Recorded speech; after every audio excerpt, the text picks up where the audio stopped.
of the story introduces us to Corporal Jack Turin, a human soldier stationed at the edge of a dangerous and forbidden place known as the Deathswamp, a region so hazardous and corrupted that few even dare to look toward it, let alone enter.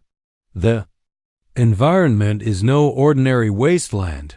It's a toxic, mutating, and semi-sentient biome, a result of a failed planetary terraforming effort long ago. The swamp is infamous across the galaxy for being unsurvivable, filled with radiation storms, acid fog, warped vegetation, and predatory life forms twisted by its unnatural state. The story begins with a scream in the night, a sound that cuts through the ever-present silence of the quarantine zone. Jack hears it. Though most would ignore it, believing it to be the wind or a hallucination caused by the swamp's atmospheric interference, Jack chooses to believe it's real. His instincts tell him it wasn't just a sound, it was a plea. At this point, readers begin to understand Jack's character. He's not just a soldier following protocol. He's driven by empathy, courage, and an unshakable sense of duty to others. While his squadmates dismiss the scream as a trick of the swamp or a trap, Jack listens to something deeper within himself, the human impulse to help. Despite the enormous personal risk, he makes the decision to go in alone. This decision highlights a core HFY humanity, theme. What makes humans dangerous and heroic isn't brute strength or advanced technology, but compassion, defiance, and the refusal to walk away. Jack exemplifies that here. He grabs his rebreather, gear, and survival pack and crosses the line into the death swamp. From this moment, the tone becomes tense and survival-driven. Jack is entering a place where even machines fail, where magnetic interference scrambles signals. Terrain shifts unpredictably, and everything is designed to reject life. The swamp itself is almost a character. It pulses, breathes, and reacts. To intruders, the atmosphere hisses. Trees are warped and unnatural. Insects as large as fists hiss threats. But Jack pushes forward, using every ounce of his training and sheer determination. His survival equipment constantly pings alerts about biohazards, toxin levels, and radiation. Still, he keeps moving, following a faint heat signature picked up on his scanner. It's barely noticeable, an erratic blip that suggests whoever's in there is dying fast. There's no time to hesitate. Eventually, Jack finds her, a young alien girl, barely alive, silver-skinned and frail, collapsed at the base of a strange root-like structure. She's caked in acidic mud, her body too fragile to move. She doesn't match any known species Jack is familiar with, which adds to the mystery. This moment marks a dramatic turn. The risk Jack took is suddenly validated, but the mystery deepens. The girl is no ordinary wanderer. She isn't carrying any tech, weapons, or translator devices. She's alone, vulnerable, yet, when she manages to open her eyes and whisper one word, sanctum, it strikes like a thunderclap. The word is loaded with mystery. Jack doesn't know what it means, but readers are instantly made aware that this isn't a random rescue. Sanctum hints at something ancient, powerful, and critical. It's a signal that what's at stake isn't just one life, but potentially the fate of many. Then the girl loses consciousness. This closes out Part 1 with a high-stakes hook. Jack has risked his life and crossed into one of the deadliest environments in the galaxy for someone he doesn't know. And that someone, it turns out, may not just be important, but essential to something much bigger. The word sanctum becomes a narrative key that will unlock the deeper mystery in the chapters to come. Thematically, this part emphasizes the raw courage and humanity of Jack. Unlike others, he doesn't need reasons, background data, or genetic scans to help someone. A scream was enough. This captures a core HFY idea. Humans don't need to know the full story to do the right thing, they just do it. By the end of this section, Readers are left with a dangerous alien setting filled with mystery, a courageous and likable protagonist, an intriguing alien character in need of help, a cryptic but powerful clue, sanctum, that sets up the rest of the plot. Of the story picks up immediately after Corporal Jack Turin rescues the mysterious alien girl from the Deathswamp. His mission now shifts from rescue to survival and extraction. He has to get her out alive through the same living nightmare he just braved alone. But this time, he's carrying another life in his arms, and the stakes have multiplied. The tone in Part 2 is far more intense and grueling than Part 1. Here, the Deathswamp becomes a more aggressive antagonist. Before, it was dangerous. Now, it feels hostile. Jack quickly realizes that the swamp isn't just a corrupted environment. It's actively working against him. Magnetic anomalies twist his compass readings, thick fog interferes with his helmet sensors, and the terrain itself seems to shift beneath his feet. It becomes clear that the swamp doesn't want them to leave. He's moving blind, relying on instinct and short-range tools. The faint trails he left on his way in have disappeared. The heat signature of the alien girl is weak and flickering, meaning she's close to death. His rebirth begins to degrade as the airborne toxins become more concentrated. Jack is losing time, strength, and equipment, but he pushes forward. This section places enormous emphasis on human endurance, resilience, and willpower, all central to the HFY genre. Despite the odds, despite the overwhelming environment, Jack doesn't falter. His strength doesn't come from augmentation or advanced weaponry. It comes from grit and determination. He rations his water. He repairs his air filters with makeshift materials, using a piece of cloth soaked in alcohol from his medkit and a lighter to sterilize one filter on the go. He improvises every step of the way, which subtly reinforces the HFY idea: humans survive. Because we adapt. Jack also begins to speak aloud to the girl, though she remains unconscious. His words are part coping mechanism, part humanity leaking through. He jokes bitterly about being a sucker for strays, but his tone betrays real concern. There's a quiet humanity in those scenes, a soldier carrying a stranger, talking to her like an old friend to stay sane. During the trek, the swamp reveals its most terrifying feature yet. It evolves in real time. A swarm of translucent, oversized leech wasps descends without warning, drawn by the girl's faint biological aura. Jack fights them off, but not before suffering several stings and damage to his armor.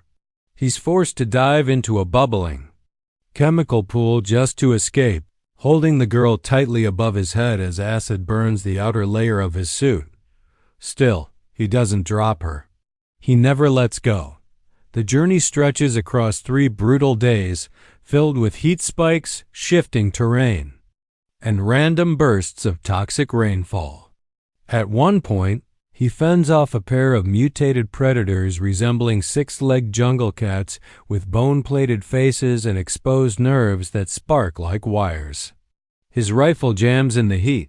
He kills one with a combat knife and disables the other by tricking it into falling into a sinkhole. Pure instinct and cleverness over brute force. Throughout all of this, the alien girl occasionally murmurs in her fevered unconsciousness. Most of it is in languages Jack doesn't recognize, but there's one recurring word that she whispers over and over: hope. That word becomes the emotional center of this part. It's all Jack has to cling to.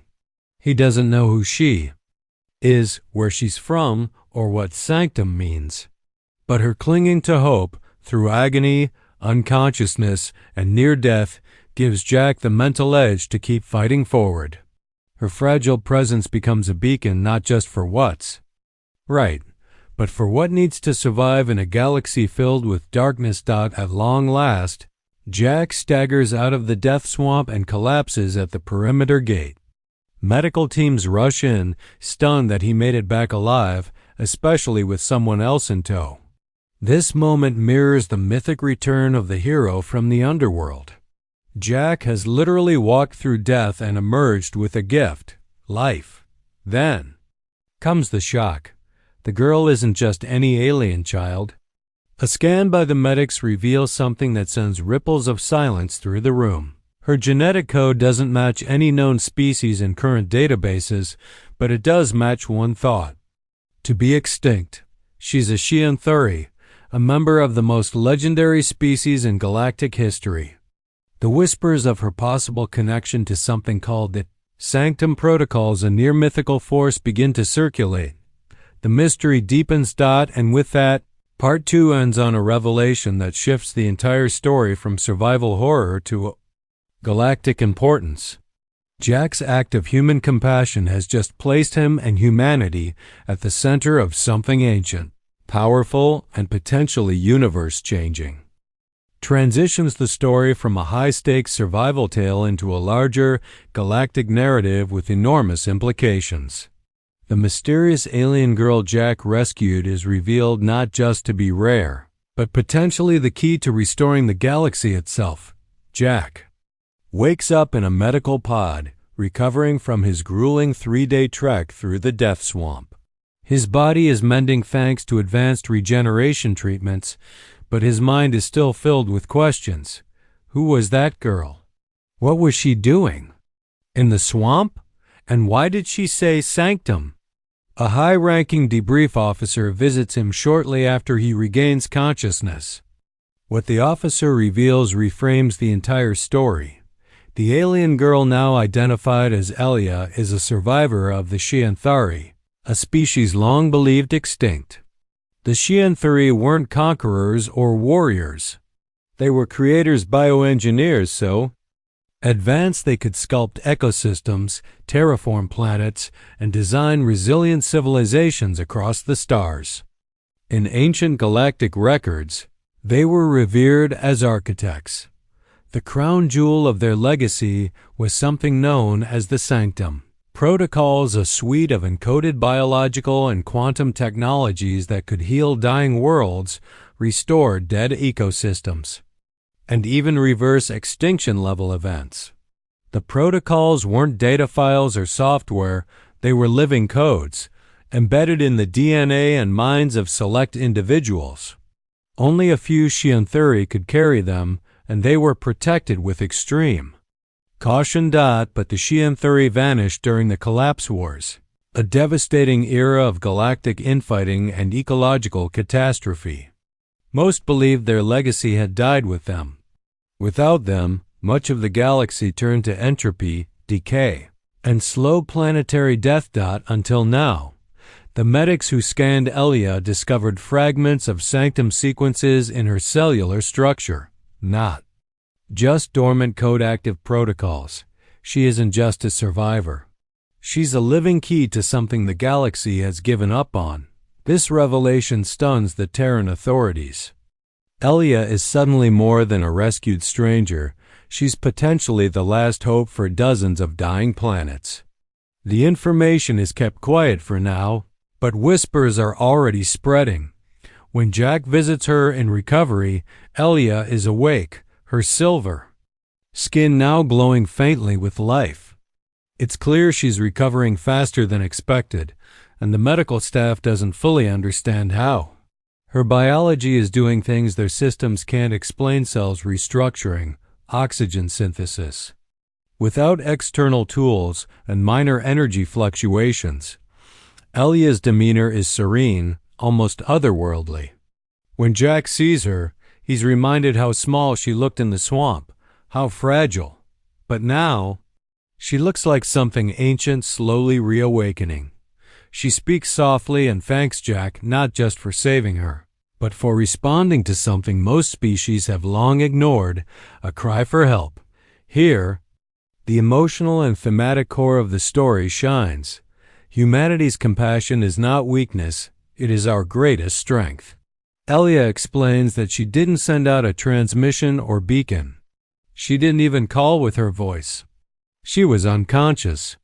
What Jack heard was her hope, amplified by residual biopsionic energy.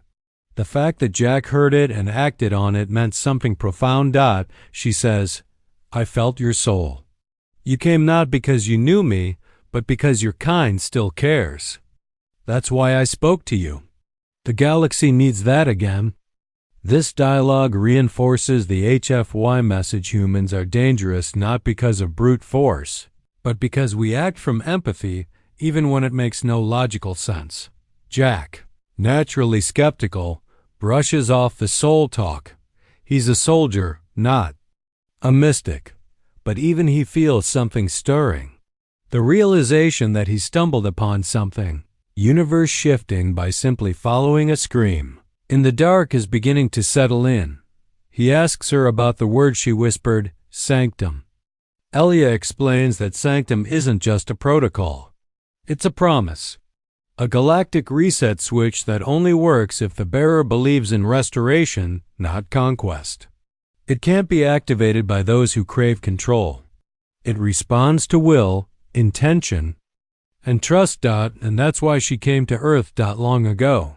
The Shianthuri encoded traces of the sanctum seed into dozens of species. Most extinguished it. But humans, she explains, still resonate with the same kind of emotional gravity the sanctum needs: persistence, hope, sacrifice, and fierce loyalty to strangers. Elia had been on the run, hidden in the Deathswamp, not just to survive, but because something or someone was hunting her. She doesn't know if she was drawn to Earth by chance or by fate. By the end of Part 3, the story expands from individual survival to galactic restoration. The reader now understands. Elia is the last of her kind, a being who carries technology and knowledge that can heal dying worlds. The Sanctum protocols are real, and they aren't mechanical. They are living and respond to belief and intention. Jack's act of compassion may have saved more than just one life. It may have relit a flame the galaxy thought had long gone out. The story escalates from a discovery of ancient significance to an immediate galactic threat. Now that Elia's identity and connection to the Sanctum protocols has been confirmed, the galaxy begins to react, and not all responses are friendly. This part shifts the tone from mystery and revelation to urgency, danger, and rising conflict. The question is no longer who Elia is, but who wants to stop her, and why. It begins with news of Elia's rescue leaking out, despite efforts to keep the situation classified. Word spreads fast. The Shianthuri have returned, and the Sanctum might be real. For most of the galaxy, that news is miraculous. But for others, it's a threat to their power. Enter the Prax Dominion, an ancient empire of brutal technocrats and biological tyrants. They're not only one of the galaxy's most feared powers, but also bitter enemies of the Shianthuri. Where the Shianthuri once built life, the Prax engineered entropy. They saw chaos as power.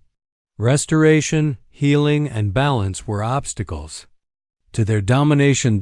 So when the Prax Dominion learns that a Shianthuri has survived, and worse, that she may have the means to reactivate the Sanctum, they respond swiftly. With warships. Within a week of Elia's recovery, Earth's outer satellites detect a Prax fleet approaching orbit. The Terran High Command scrambles its defenses. Though humanity has grown stronger over the centuries, it's still relatively new to the interstellar stage. The Prax arrive not in small scouting parties, but with capital-class dreadnoughts, cloaked recon probes, and bioswarm carriers. It's a clear message: give her up, or face annihilation. But humanity doesn't back down. Amid the rising tension, Jack volunteers for a new mission to escort Elia to the core of the planet, where the Shianthuri's last known Sanctum activation chamber lies buried in the ruins of an ancient, pre-human structure deep beneath the Earth's mantle. The core structure isn't just a vault. It's one of the original seeding stations, places where the Shianthuri stored planetary blueprints, regenerative genetic data, and psionic code. According to Elia, activating the Sanctum there could send a signal through ancient Shianthuri relays awakening dormant stations across dozens of systems. But getting there won't be easy. A special ops unit is formed: elite Terran commandos, subterranean engineers, and a pair of alien scientists from allied worlds. Jack, of course, is at the center of it all, not because of rank, but because of trust. Elia insists that he be the one to accompany her, because he already proved what kind of person he is. Their descent is no simple mission. As they make their way through abandoned tunnels and pre-Scianthri ruins, it becomes clear they're not alone. The Prax have sent agents ahead. Somehow, they knew where Elia would go.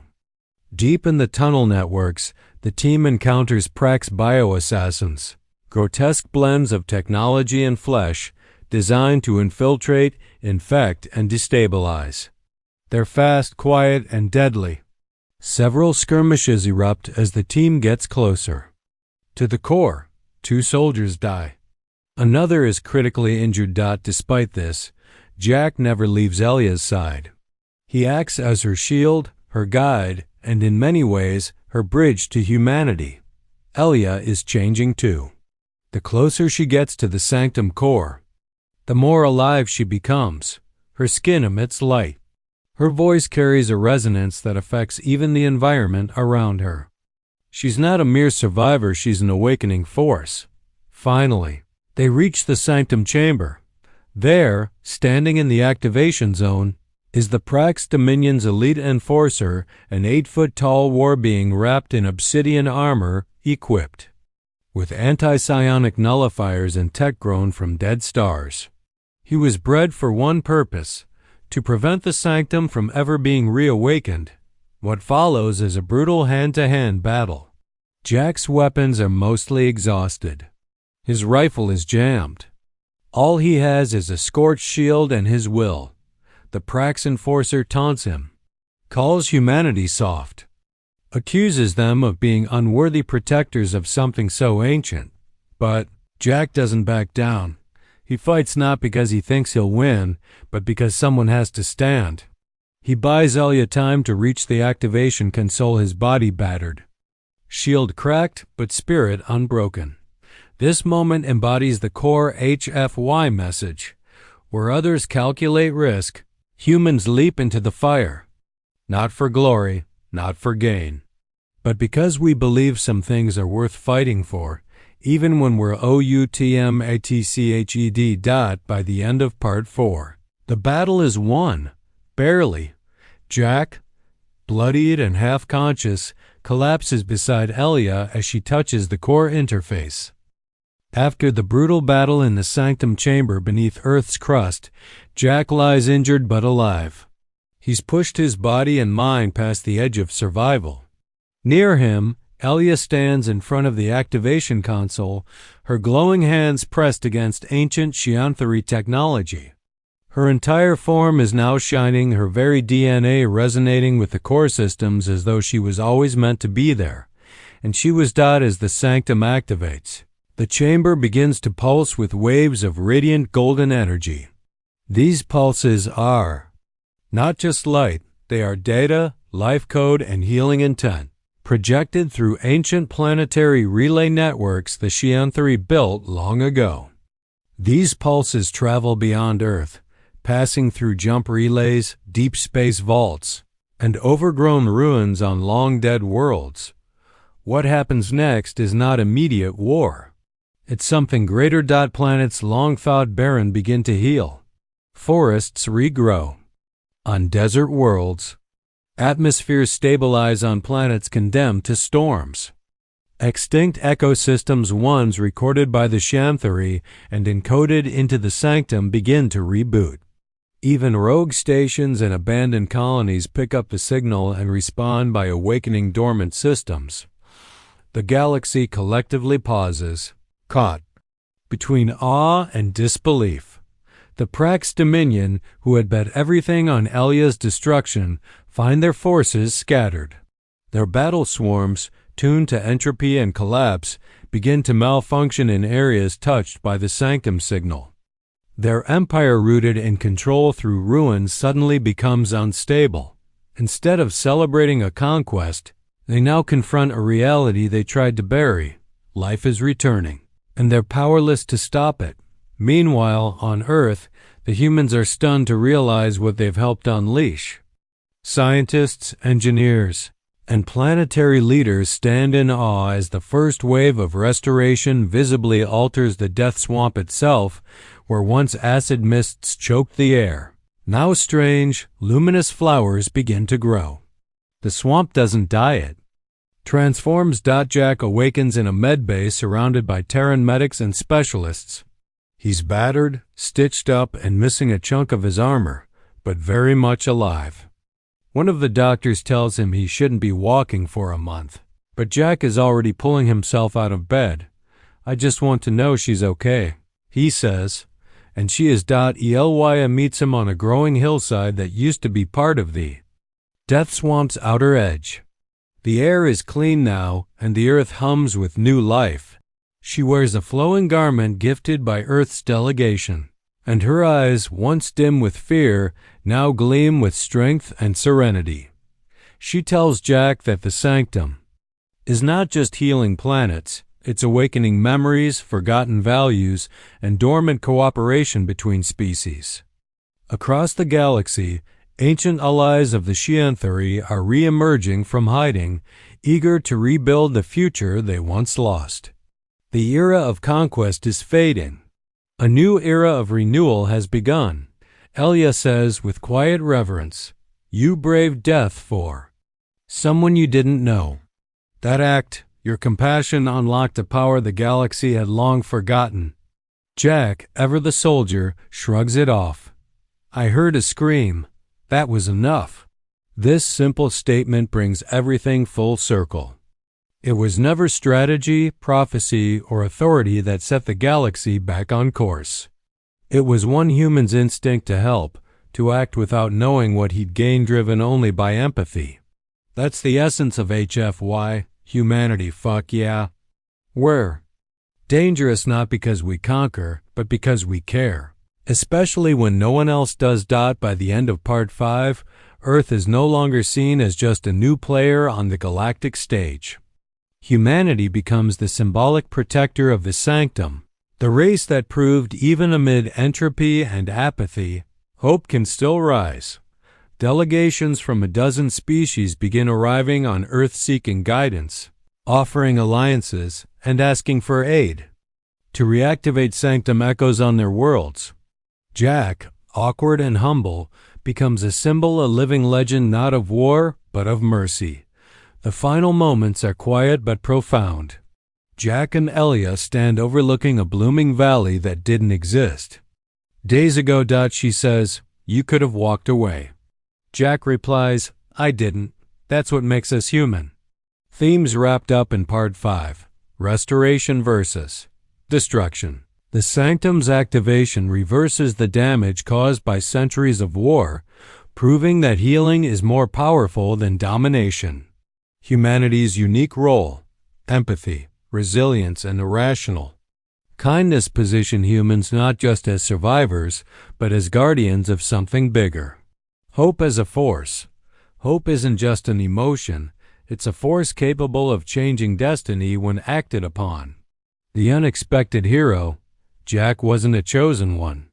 He was just a soldier who answered a cry in the dark, and that made all the difference.